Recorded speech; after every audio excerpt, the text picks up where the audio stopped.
বিপিএলে এবার বড় চমক নিয়ে এলো শাকিব খান। রীতিমতো সারপ্রাইজ দিল ঢাকা ক্যাপিটালস, যাকে প্রতি এক ম্যাচের জন্য দিতে হবে 15 লক্ষ টাকা। যার মাঝে আছে সাব্বির রহমানের নামও।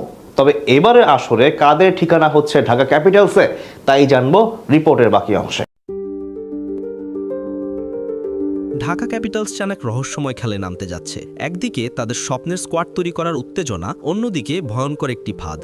আর সেই ফাঁদের নাম সাব্বির রহমান, যাকে যে কোনো মূল্যে দলে নিতে চায় ঢাকা, আর সেটা জানে বাকি সব দলও। তাই শুরু হবে দাম বাড়ানোর ভয়ঙ্কর মানসিক খেলা। ভুল সিদ্ধান্তের একমাত্র ফল বি ক্যাটাগরির সব প্লেয়ার হাতছাড়া আর পুরো পরিকল্পনা ভেস্তে যাওয়া। ঢাকা কি বুঝতে পারবে এই ফাঁদ, নাকি সাব্বিরের পেছনে ছুটতেই পুরো অকশনটাই শেষ করে ফেলবে? পুরো গল্পটা জানলে আপনি চমকে যাবেন।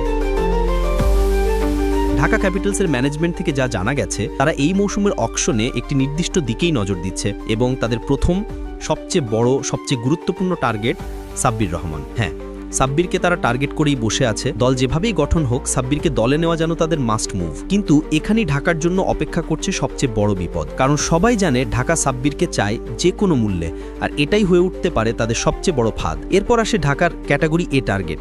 প্রথম নাম লিটন কুমার দাস। লিটনকে টার্গেট করলেও যেটা বোঝা যাচ্ছে, ঢাকা লিটনকে নিয়ে খুব বেশি ফাইট করতে রাজি নয়, কারণ লিটন ট্রেডমার্ক প্লেয়ার, যার জন্য সবাই বিট করবে। দাম বাড়তে বাড়তে যদি লিটন খুব বেশি দামে উঠতে থাকে, ঢাকা একসময় হাত ছেড়ে দেবে। তাদের পরিকল্পনা খুব পরিষ্কার, লিটন দামি হয়ে গেলে সেকেন্ড অপশনে চলে যাবে, আর সেই সেকেন্ড অপশন হৃদয় বা মুশফিকুর রহিম। এখন প্রশ্ন, হৃদয় না মুশফিক? সাম্প্রতিক পারফরমেন্স দেখলে সিদ্ধান্ত স্পষ্ট হওয়া উচিত।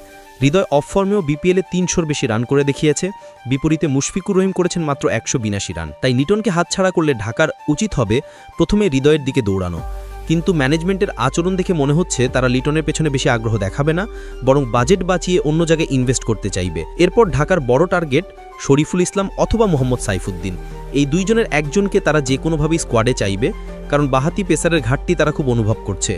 একই সঙ্গে সাব্বির রহমানকে পেতে গিয়ে তারা যেভাবে ঝুঁকি নিতে পারে, সেটা ঢাকা ক্যাপিটালসকে বড় বিপদে ফেলতে পারে, কারণ অন্য দলগুলো এই সুযোগের অপেক্ষায় থাকবে ঢাকাকে সাব্বিরের পেছনে টেনে নিয়ে গিয়ে বিট বাড়িয়ে দেওয়ার জন্য। ওপেনিংয়ে ঢাকার ব্যাকআপ বা মেইন অপশন হিসেবে আছে সৌম্য সরকার এবং পারভেজ হোসেন ইমন। একজনকে না পেলে অন্যজনকে নেবে, এটাই তাদের পরিকল্পনা। নাসির হোসেনও ঢাকার মাস্ট গেট লিস্টে আছে। সাব্বিরের পর নাসিরই হলো তাদের সবচেয়ে বড় চাওয়া। স্পিনে প্রথম পছন্দ আলিস আল ইসলাম। যদি আলিসকে না পায়, তাহলে অপশন 2 আরাফাত সামি। আগে ধারণা ছিল যে তারা হাবিবুর রহমান সোহানকে নেবে না, কিন্তু হংকং সিক্সার্সে অসাধারণ পারফরমেন্সের পর সোহান ঢুকেছে ঢাকার তালিকায়। বিশেষ করে আজকে সেঞ্চুরি তাদের আগ্রহ আরও বাড়িয়ে দিয়েছে। এছাড়াও বাহাতি স্পিনার রাকিবুল হাসান এবং পেসার আবু হায়দার রনিও তাদের লিস্টে আছে। পুরো অকশন জুড়েই তারা আরও 2 জন প্লেয়ার নেওয়ার চেষ্টা করবে। কিন্তু তাদের সবচেয়ে বড় সমস্যা একটাই, সাব্বির রহমান।